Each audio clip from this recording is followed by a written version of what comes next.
आपको जिंदगी में जो कुछ भी चाहिए या आपकी जो भी समस्या है, आप श्रीमद् भगवत गीता की ये 25 बातें ठीक से सुन समझ लो। आपकी हर इच्छा पूरी होगी, हर मुश्किल आसान होगी और आपका हर दुख दूर होगा। गीता का ये ज्ञान अमृत से भरा है, जो इंसान के मरे हुए मन और जीवन में एक नई जान डाल देता है। मैं गारंटी के साथ ये बात कह सकता हूँ कि जो कोई भी इन 25 बातों को ध्यान से पूरा वीडियो के अंत तक सुनेगा, उसे अपनी हर समस्या का हल मिल जाएगा। उसे वो सब कुछ मिल जाएगा जो वो पाना चाहता है। श्रीमद् भगवत गीता का सबसे पहला उपदेश यह है कि जिंदगी में कभी भी खुद को किसी का मोहताज मत बनाना, क्योंकि जब तक आप किसी के मोहताज नहीं होते तब तक आपको कोई दुख नहीं पहुंचा सकता, कोई आपका फायदा नहीं उठा सकता। जिस इंसान के आप मोहताज हो जाओगे वो आपको एक्सप्लॉइट करना शुरू कर देता है। जिस दिन आपने अपने जीवन को किसी का मोहताज बना दिया, उसी दिन से आपको उसकी गुलामी करनी पड़ती है।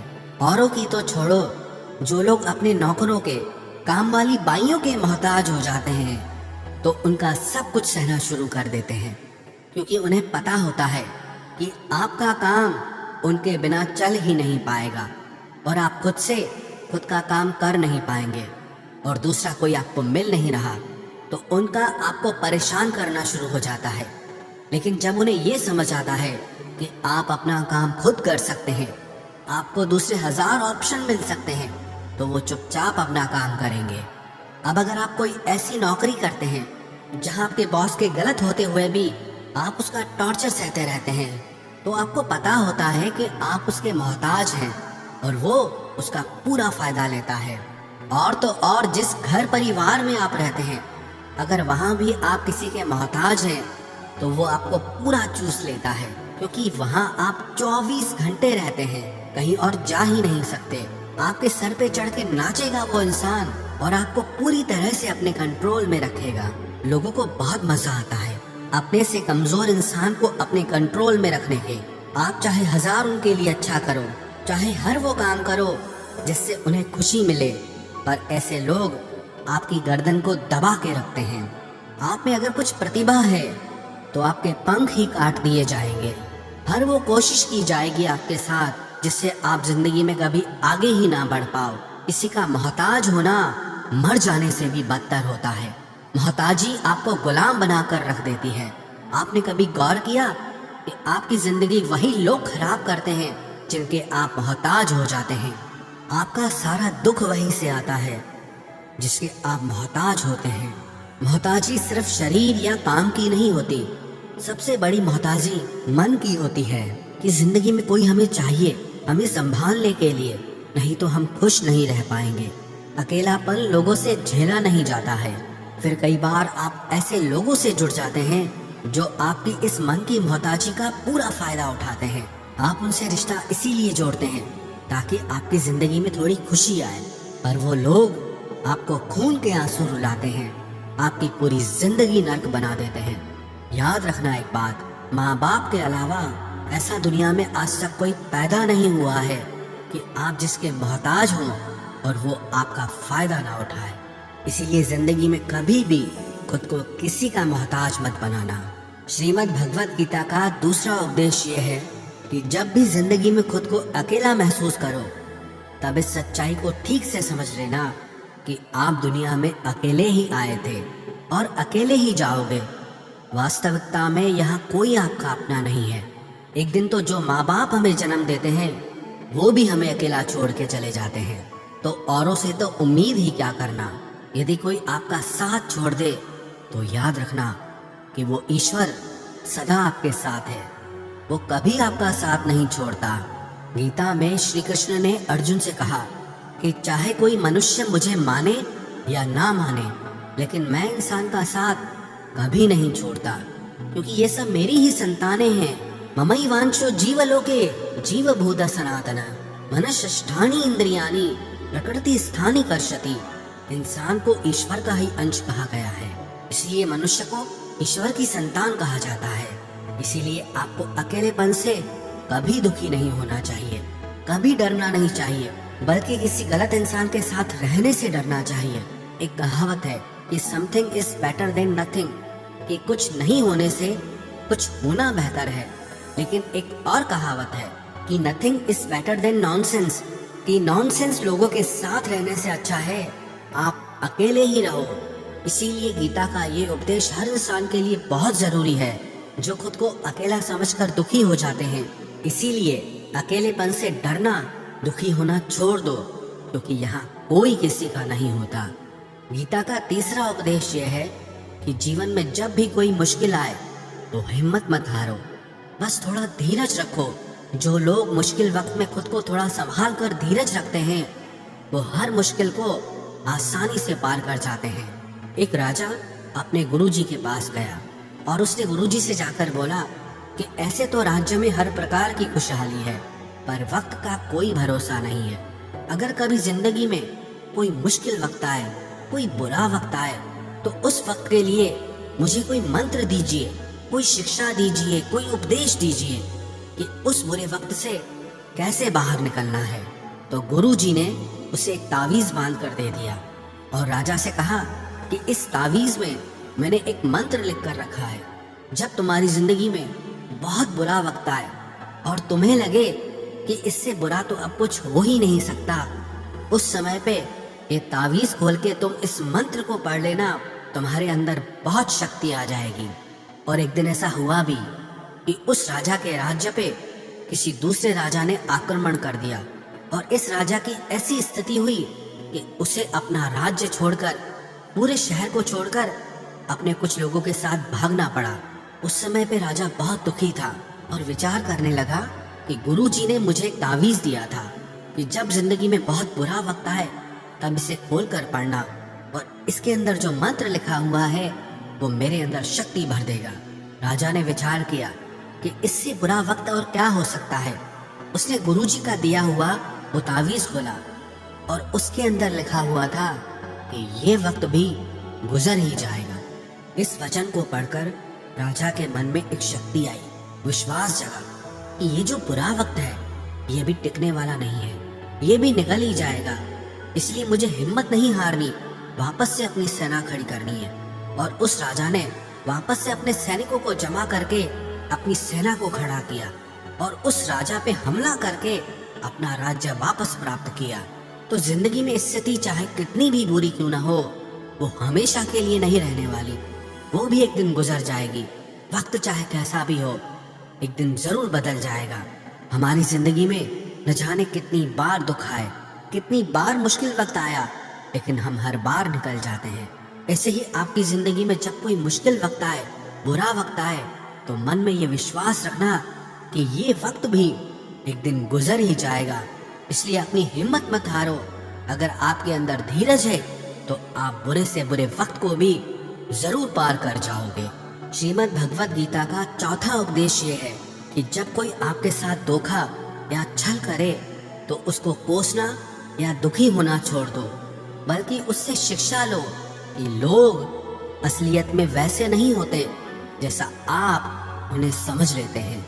यहाँ पर ना लोग अपने मुंह पर मुखौटा लगा के घूमते हैं। यहाँ हर इंसान खुद को अच्छा दिखाने की कोशिश करता है, अच्छा बनने की कोशिश कोई नहीं करता। आप किसी के साथ थोड़ा गलत व्यवहार करके तो देखो, उसका असली रंग सामने आ जाएगा। या फिर जब आपकी जिंदगी में कुछ मुश्किल वक्त आएगा तो भी आपको उसका असली रंग देखने को मिल जाएगा। इसीलिए किसी पे भी जल्दी भरोसा नहीं करना चाहिए, किसी से भी इतनी उम्मीद नहीं लगानी चाहिए कि बाद में हमारा दिल ही टूट जाए। क्योंकि दुनिया के ये लोग ना कभी किसी के हुए हैं और ना कभी किसी के होंगे। अपना दिल उस ईश्वर को समर्पित कर दो, फिर देखना आपका दिल कोई नहीं दुखा पाएगा। श्री कृष्ण ने अर्जुन से गीता के 12वें अध्याय भक्ति योग में कहा है, मय्येव मन आधस्तव मयि बुद्धिम निवेशय, कि हे अर्जुन तू अपना मन, अपनी बुद्धि, अपना दिल मुझ में लगा दे, फिर देखना तेरा दिल कोई नहीं दुखा पाएगा, कोई तेरा दिल नहीं तोड़ पाएगा।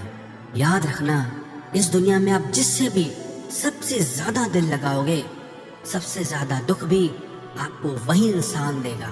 क्योंकि इस दुनिया में ना दिल की कोई कदर नहीं है, भावनाओं की कोई कदर नहीं है। यह कदर होती है मतलब की, फायदे की, कि आपसे किसी का क्या फायदा हो सकता है।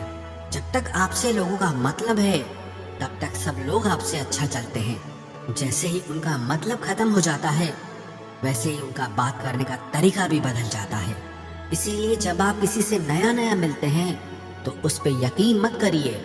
वो सिर्फ एक मुखौटा है आपको दिखाने के लिए, आपको फंसाने के लिए। अब ये आप पर निर्भर करता है कि आप उसमें फंसते हैं या अपनी समझ से काम लेते हैं।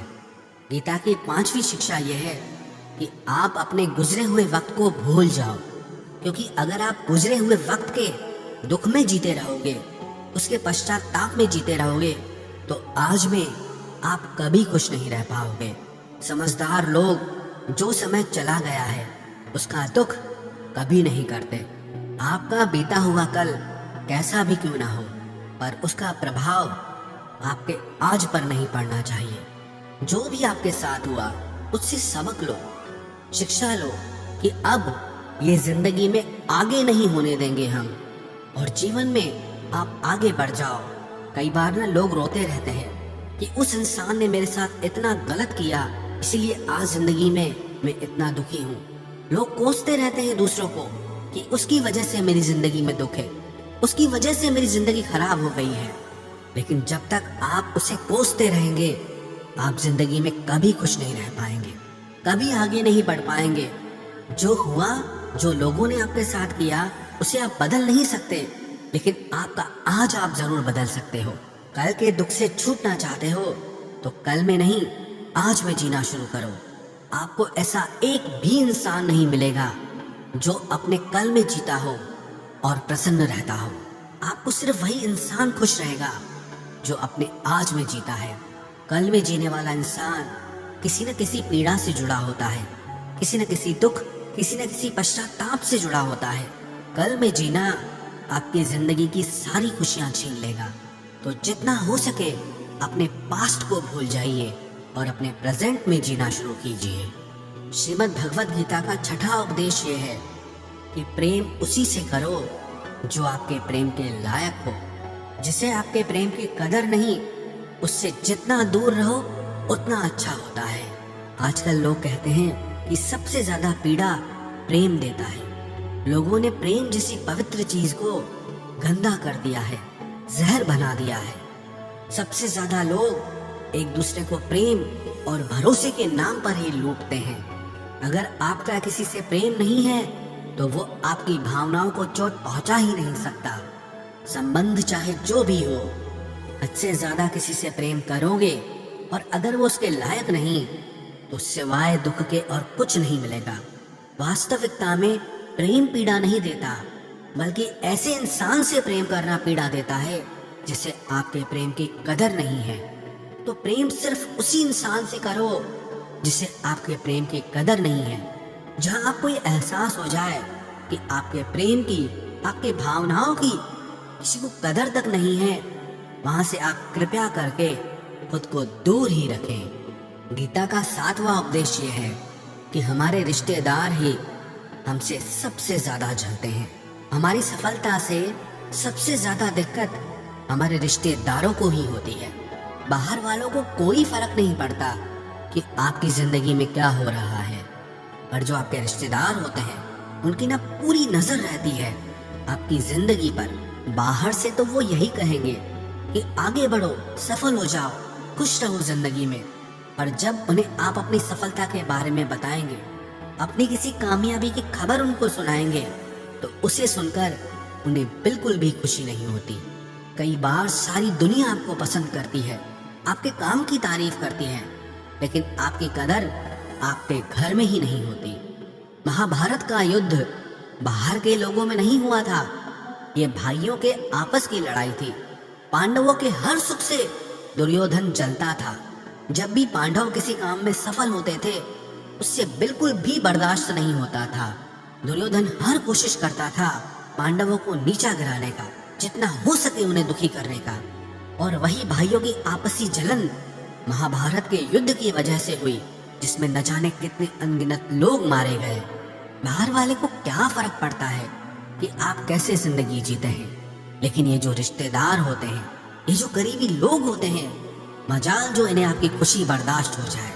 सबसे खतरनाक होते हैं ये लोग, क्योंकि ये बाहर से बहुत मीठा चलते हैं, आपको अच्छे अच्छे शब्द कहते हैं, लेकिन आपके पीठ पीछे ये आपसे जरा भी खुश नहीं होते। तो इसीलिए किसी को भी अपना समझने से पहले आप ये जरूर चेक कर लें कि वो सच में आपका अपना है या सिर्फ अपनेपन का दिखावा हो रहा है। गीता का 8वां उपदेश ये है कि आज के युग में बहुत ज्यादा अच्छे मत बनो, नहीं तो ये दुनिया आपको लूट के कंगाल कर देगी। पांडवों की कहानी ये शिक्षा देती है कि ज्यादा अच्छा बनना आपको कई बार बहुत दुख दे सकता है। जो पांडव हमेशा धर्म पे चलते थे, कभी कोई गलत काम नहीं किया, लेकिन उनका सारा राजपाट चला गया। उनकी पत्नी को भरी सभा में नग्न करने की कोशिश की गई।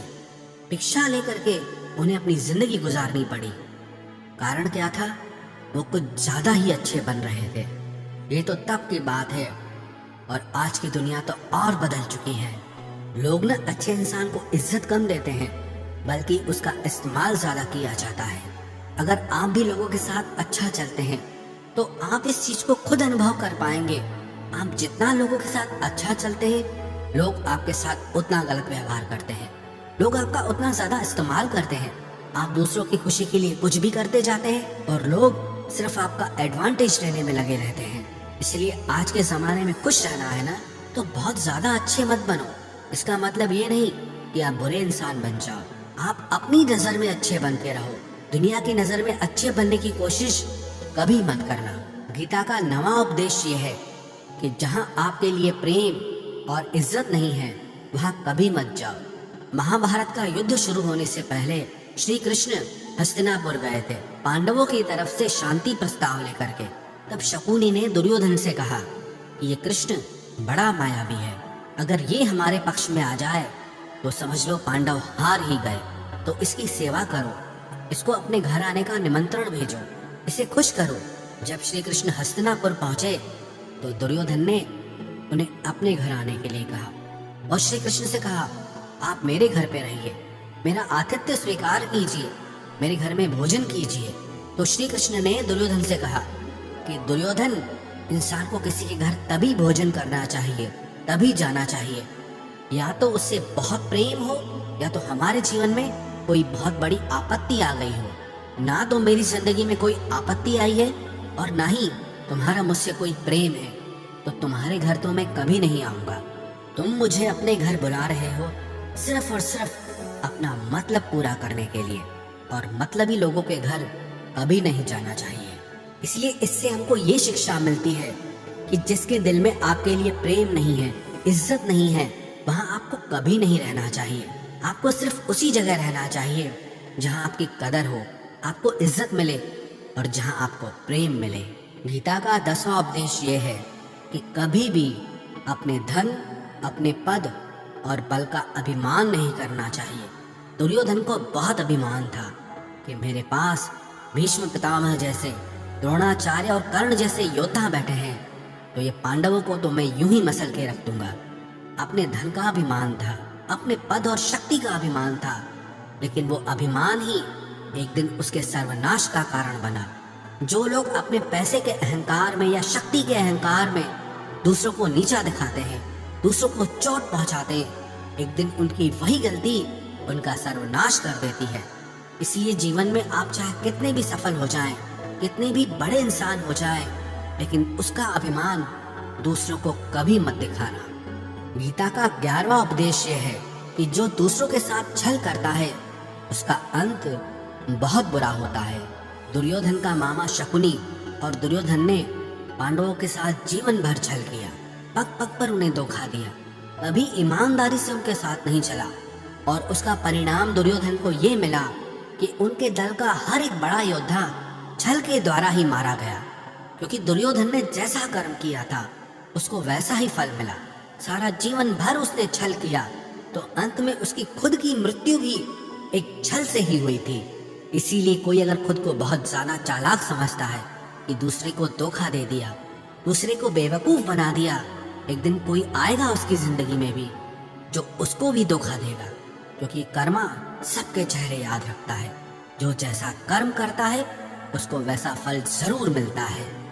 गीता का 12वां उपदेश ये है कि जो इंसान आपको बार बार चोट पहुंचाए उसे कभी माफ नहीं करना चाहिए। युधिष्ठिर ने दुर्योधन को बार बार माफ किया और उसका परिणाम ये हुआ कि उन्हें अपनी जिंदगी में बहुत बड़े दुखों का सामना करना पड़ा। वो इंसान अगर एक बार गलती करे तो माफ करना फिर भी ठीक है, लेकिन कोई अगर बार बार गलती करे उसे माफ करना आपको बहुत ज्यादा नुकसान पहुंचाएगा, क्योंकि वो गलती नहीं हो रही है उससे, वो उसकी आदत है, वो ऐसा ही है, वो हमेशा आपके साथ ऐसा करेगा। तो बहुत ज्यादा दयालु मत बनो। किसी को माफ करने में और बेवकूफ बनने में बहुत बड़ा अंतर होता है। किसी को अगर एक बार आप माफ भी कर रहे हो तो उस इंसान से आप जरूर सावधान रहना। कहते हैं आजमाए हुए को फिर आजमाना मिट्टी मुंह में डालने के बराबर होता है। जिससे धोखा खाया है, जिससे आपको तकलीफ मिली है, उस पे भरोसा गलती से भी मत करना। तो माफ उतना ही करो जितने में आप बेवकूफ ना लगो। गीता का 12वां उपदेश ये है कि अपनी खुशी और अपना दुख हर किसी के आगे जाहिर नहीं करना चाहिए, क्योंकि लोग आपकी खुशी पे नजर लगा देते हैं और आपके दुख में आपकी हंसी उड़ाने लगते हैं। आपकी खुशी से कोई खुश नहीं होता, लोगों को जलन होती है। हर आंसू आंख में लाया ना करो, हर जख्म सबको दिखाया ना करो।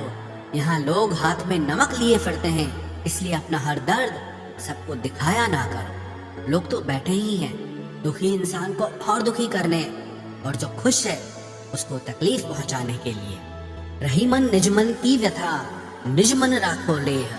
अपने मन की हालत अपने तक ही रखो, सिर्फ उसे बताओ जिससे उसे समझने की समझ हो। गीता का 14वां उपदेश ये है, आप चाहे कितने भी अच्छे हो, लेकिन अगर बुरे लोगों के साथ रहोगे तो आपका भी वही हाल होगा जो बुरे लोगों का होता है। भीष्म पितामह एक ब्रह्मचारी थे, धर्मात्मा थे, लेकिन वो अधर्म के पक्ष में खड़े हो गए। द्रोणाचार्य भी एक ब्राह्मण थे, लेकिन वो अधर्म के पक्ष में खड़े हो गए। तो अंत में उनका वही हाल हुआ जो एक अधर्मी इंसान का होता है। उनको मृत्यु के समय भयानक पीड़ा का सामना करना पड़ा। इसलिए गलत संग में कभी नहीं रहना चाहिए, क्योंकि कई बार आपको उनके संग में रहने की वजह से उनके ही कर्मों की सजा मिलने लगती है। फिर आपको समझ नहीं आता कि मैंने तो कुछ किया भी नहीं, मैं तो खाली इनके साथ रहता हूँ, मुझे दुख क्यों मिला। बुरे लोगों का संग आपकी जिंदगी में कभी खुशी नहीं लाएगा, इसलिए हमेशा अच्छे संग में रहना चाहिए। गीता का 15वां उपदेश ये है कि मूर्ख और दुष्ट लोगों को कभी ज्ञान नहीं देना चाहिए। इससे उनके अहंकार को चोट लगती है और वो आपके लिए मन में वैर भाव रख के बैठ जाते हैं और वक्त आने पर आपको ही नुकसान पहुंचाते हैं। गीता का 16वां उपदेश है कि किसी से भी हद से ज्यादा लगाव कभी मत रखना। दुर्योधन के पिता धृतराष्ट्र का राजगद्दी से बहुत ज्यादा लगाव था। राजगद्दी के आगे उन्हें कुछ भी दिखाई नहीं देता था और गद्दी के लिए उनका वो हद से ज्यादा लगाव और मोह पूरे राष्ट्र को ले डूबा, अनगिनत लोगों की मौत का कारण बन गया। आप भी जब ऐसे ही किसी के पीछे हद से ज्यादा पागल हो जाते हैं तो वो चीज आपको मिले या ना मिले, लेकिन आपकी जिंदगी जरूर खराब कर देती है। गीता का 17वां उपदेश यह है कि क्रोध मनुष्य का सर्वनाश कर देता है। क्रोधी इंसान का कोई मित्र ही नहीं होता, हर इंसान उससे दूर भागता है, उसके सारे रिश्ते समाप्त हो जाते हैं। जो इंसान अपने क्रोध को नहीं संभाल सकता वो जिंदगी में कुछ भी संभाल नहीं सकता। गीता का 18वां उपदेश है कि अपने मन को शांत रखना सीखो, क्योंकि अशांत मन जीवन में सिवाय दुख के और आपको कुछ नहीं देने वाला, और एक शांत मन आपको जीवन में प्रेम और आनंद ही देगा। दुख और सुख सिर्फ शांत और अशांत मन के परिणाम है। अशांत मन दुख को ही जन्म देता है और शांत मन परम आनंद को जन्म देता है। गीता का 19वां उपदेश है कि आंखों से सच दिखने वाली बात पर भी एकदम से जल्दी भरोसा नहीं करना चाहिए। ऐसी बहुत कहानियां आपने सुनी होगी। कि कई बार आंखों से दिखने वाली बात भी सच नहीं होती है। इसीलिए भरोसा करने में कभी भी जल्दबाजी मत करना। गीता का 20वां उपदेश ये है कि लोगों में अपना सहारा ढूंढना छोड़ दो। सबसे बड़ी आपके मन की यही कमजोरी होती है कि आप दूसरों में सहारा ढूंढते हैं, और यही चीज आपको कमजोर बनाती है। यही चीज आपका खुद पे विश्वास खत्म कर देती है। जो लोग सोचते हैं ना कि ये तो मेरा सहारा है, ये तो मुश्किल वक्त में मुझे काम आएगा, वही लोग मुश्किल वक्त में सबसे ज्यादा दुखी और अकेले पड़ जाते हैं। आप सिर्फ ईश्वर को अपना सहारा बनाओ। देखना, जब भी कोई मुश्किल आएगी ना, वो किसी न किसी को आपकी मदद के लिए भेज ही देंगे। दुनिया को सहारा मत बनाओ, क्योंकि वो खुद अपने लिए सहारा ढूंढ रहे हैं। वो आपका सहारा कैसे बनेंगे? तो अपना सहारा दुनिया को नहीं, ईश्वर को बनाना चाहिए। गीता का 21वां उपदेश यह है कि बहुत ज्यादा मीठे बोलने वालों से और ज्यादा तारीफ करने वालों से सावधान रहना चाहिए, क्योंकि लोग मीठा सिर्फ तभी बोलते हैं जब उनको आपसे अपना मतलब निकालना होता है। आपकी तारीफ भी सिर्फ तभी की जाती है जब उन्हें आपसे अपना काम निकालना होता है। याद रखना कि तारीफ आपको जिंदगी में कभी भी फ्री में नहीं मिलने वाली। अगर कोई आपकी तारीफ कर रहा है तो कुछ न कुछ उसके लिए आपको चुकाना ही पड़ेगा। इसलिए जो बहुत ज्यादा मीठा बोलते हैं या जो आपकी तारीफ करते हैं, उनसे जरा सावधान रहना चाहिए। गीता का 22वां उपदेश ये है, जो आपके मुंह पे अपनापन दिखाए, आपकी पीठ पीछे आपको नुकसान पहुंचाए, ऐसे लोगों से दूर ही रहना। चाणक्य ने कहा है कि ऐसे लोग उस घड़े की तरह होते हैं जिसके मुंह पे तो अमृत लगा है, लेकिन जिसके भीतर जहर भरा हुआ हो। आप जिसे अमृत समझकर पी जाते हैं, वास्तविकता में वो जहर ही होता है। विष कुंभम पयोमुखम। तो ऐसे लोगों को जहर की तरह छोड़ देना चाहिए, जो अपनेपन का दिखावा करे और पीछे से हमेशा आपको नुकसान पहुंचाए। गीता का 23वां उपदेश यह है कि जिस रिश्ते में मर्यादाएं टूट जाती हैं, वहां सिर्फ सर्वनाश ही होता है। कोई आपसे बड़ा है या छोटा है, अगर वो रिश्तों में अपनी मर्यादाओं को तोड़ देगा तो वो रिश्ता कभी नहीं टिक सकता। रिश्ता सिर्फ तभी चलता है जब दो लोग एक दूसरे की इज्जत करते हैं, रिस्पेक्ट करते हैं और कभी अपनी लिमिट क्रॉस नहीं करते हैं। जिस रिश्ते में कोई लिमिट नहीं है, एक दूसरे के लिए इज्जत नहीं है, वो रिश्ता आज नहीं तो कल खत्म ही हो जाता है। गीता का 24वां उपदेश यह है कि जीवन में कई बार नया शुरू करने के लिए पुराने को पूरी तरह से मिटाना पड़ता है। श्री कृष्ण से कुंती ने पूछा था कि हे कृष्ण, क्यों तुमने इतना बड़ा महायुद्ध करवा दिया? तो श्री कृष्ण ने बोला कि अधर्म बहुत बढ़ गया था, और इस अधर्म का पूरी तरह से नाश करने के लिए, एक नए युग को लाने के लिए पुराने का सर्वनाश करना बहुत जरूरी होता है। जब कोई बिल्डिंग पूरी तरह से भंगार हो जाती है, बहुत पुरानी हो जाती है, तो उसे पूरी तरह से तोड़कर फिर से नवनिर्माण होता है। ऐसे ही आपके जीवन में भी आपको कुछ नया करना है तो पुराने को पूरी तरह से मिटाना होगा। गीता का 25वां उपदेश यह है कि इंसान ही आजकल इंसान का दुश्मन हो गया है। चाहे आप बिजनेस में देख लो, चाहे आप रिश्तों में देख लो, किसी भी फील्ड में आप देख लो, इंसान ही इंसान को नुकसान पहुंचा रहा है। इतना कंपटीशन बढ़ गया है, इतनी चोरियां बढ़ गई है, इतना क्राइम बढ़ गया है। शास्त्रों में जो कलयुग के लक्षण लिखे गए हैं ना, कि एक दिन इंसान ही इंसान को खाएगा, वो समय तो आ गया है। इंसान ही तो इंसान को खा रहा है, एक दूसरे का बिजनेस खा रहा है, एक दूसरे की नौकरियां खा रहा है, एक दूसरे की जिंदगी की खुशियां खा रहा है। इंसान जो दुखी है उसे और दुखी करो, जो खुश है उसे परेशान करो। यही तो हो गया है आजकल। कहने को तो सब इंसान है, लेकिन इंसानियत कहीं दिखती ही नहीं है। एक सेठ के घर से एक भिखारी निकल रहा था। उसने उस सेठ से कहा कि मुझे एक गिलास पानी पिला दीजिए, बहुत प्यास लगी है, बहुत दूर से पैदल चल के आया हूँ, मेरे प्राण निकल रहे हैं। तो वो सेठ बोला कि अभी आदमी नहीं है, आदमी आ जाए आपको पानी दे दिया जाएगा। थोड़ी देर बाद उस भिखारी ने सेठ से कहा, आप कृपया करके मुझे एक गिलास पानी पिला दीजिए, मैं चला जाऊंगा। मेरे प्राण निकल रहे हैं और आसपास में किसी का घर भी नहीं दिख रहा। तो उस सेठ ने कहा, मैंने कहा ना कि आदमी आने वाला है, वो आ जाए तो आपको पानी मिल जाएगा। फिर वो भिखारी उस सेठ से कहने लगा कि तुम खुद ही आदमी क्यों नहीं बन जाते, थोड़ी देर के लिए तुम ही आदमी बन जाओ।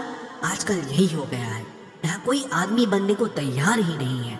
बस लोग एक दूसरे को नोचने में लगे हैं, एक दूसरे का फायदा उठाने में लगे हैं। इसलिए ही कलयुग को मतलबी युग कहा जाता है कि लोग सिर्फ और सिर्फ एक दूसरे से अपने मतलब से ही जुड़े हुए हैं।